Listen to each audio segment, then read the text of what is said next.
తాజాగా చంద్రబాబు నాయుడు గారి ప్రభుత్వం తీసుకొచ్చినటువంటి ఒక జీవో తాగునీటి తాగునీటి మీద యూజర్ ఛార్జీలు వసూలు చేయాలి, అది గ్రామీణ ప్రాంతాల్లో అని.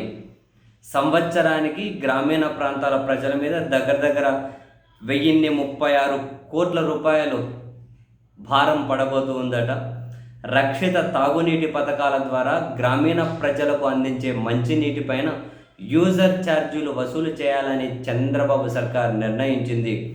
రాష్ట్రంలోని గ్రామీణ ప్రాంతాల్లో రక్షిత మంచినీటి పథకాలు, బోర్ల నిర్వహణ, మరమ్మతులకు ఏటా 1680 కోట్లు ఖర్చు అవుతుందని అంచనా వేస్తే ఇందులో 1036.97 కోట్లు ప్రజల నుంచి యూజర్ ఛార్జీల రూపంలో వసూలు చేసేందుకు ప్రభుత్వం రెడీ అయిందట.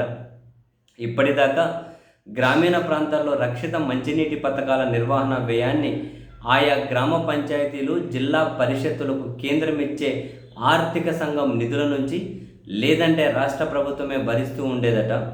ఇప్పుడు చంద్రబాబు సర్కార్ ఆ బాధ్యత వదిలించుకొని యూజర్ ఛార్జీల రూపంలో ప్రజలపై భారం మోపడానికి క్యాబినెట్ నిర్ణయం తీసుకుంది. జీవో కూడా వచ్చేసిందట. తాగునీటిపై యూజర్ ఛార్జీల వసూలుకు 2 నెలల క్రితమే మంత్రివర్గం ఆమోదం తెలిపితే ఇటీవల ఆంధ్రప్రదేశ్ గ్రామీణ తాగునీటి సరఫరా పథకాల నిర్వహణ పాలసీ నోటిఫికేషన్ జారీ అయిందట. దీని ప్రకారం గ్రామీణ ప్రాంతాల్లో నివసించే వారి నుంచి యూజర్ ఛార్జీలు వసూలును లెక్కగడతారట. 2 కంటే ఎక్కువ గ్రామాలకు ఒకే రక్షిత మంచినీటి పథకం ద్వారా నీటి సరఫరా జరిగే చోట్ల ప్రతి వ్యక్తిపై సగటున సంవత్సరానికి 320 రూపాయల చొప్పున వసూలు చేయనుండగా, గ్రామ పరిధిలో అంతర్గతంగా రక్షిత తాగునీటి పథకం ఉన్న చోట్ల ఏకంగా ఏటా 240 రూపాయల చొప్పున యూజర్ ఛార్జీల భారం పడనుందట.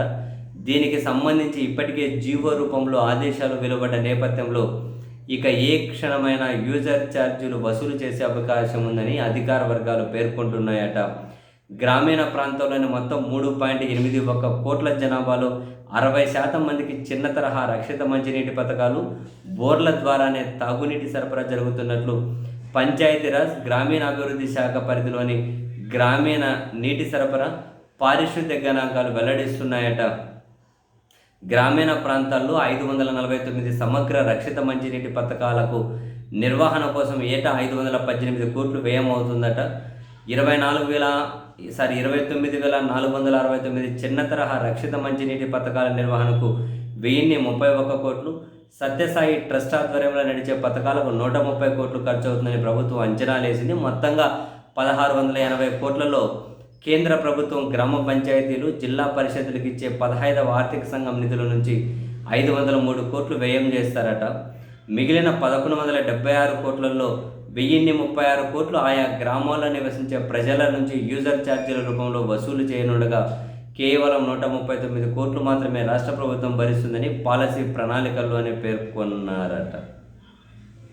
ఒకవేళ కేంద్రం వాటా తగ్గితే, జనరల్గా 503 కోట్లు కేంద్రం వాటా తగ్గితే అది కానీ మళ్ళీ జనం మీదనే పడుతుంది. ఇప్పటికి 1036 కోట్లు, ఇంకేమన్నా కనుక పాలసీలు మరి కేంద్రం వాటా తగ్గితే అది కానీ మళ్ళీ జనం మీదనే ఖచ్చితంగా అయితే పడుతుంది. ఈ వసూలు చేసే బాధ్యతను ప్రత్యేకంగా కమిటీలు ఏర్పాటు చేసి మంచినీటి పథకాల నిర్వహణ కానీ ప్రత్యేకంగా కమిటీలు ఏర్పాటు చేస్తారట. ఆ కమిటీలే ఈ వసూలు చేసే బాధ్యత తీసుకోవాలి అని చెప్పి ప్రభుత్వం ఆదేశాలు ఇచ్చిందట. మొత్తం మీద గ్రామ స్థాయిలో వేస్తారా ఈ కమిటీలు? అవే ఇచ్చాము. గ్రామ స్థాయిలో ప్రత్యేకంగా మంచినీటి పథకాల నిర్వహణ కమిటీలు వేసి వాళ్ళ ద్వారా వసూలు చేయించబోతూ ఉన్నారట. సరిపోయింది కొన్ని. ఇప్పటికే జనం మీద రకరకాలుగా ముక్కుపిండి వసూలు చేస్తున్నారని చెప్పి రకరకాలు ఉన్నాయి కదా.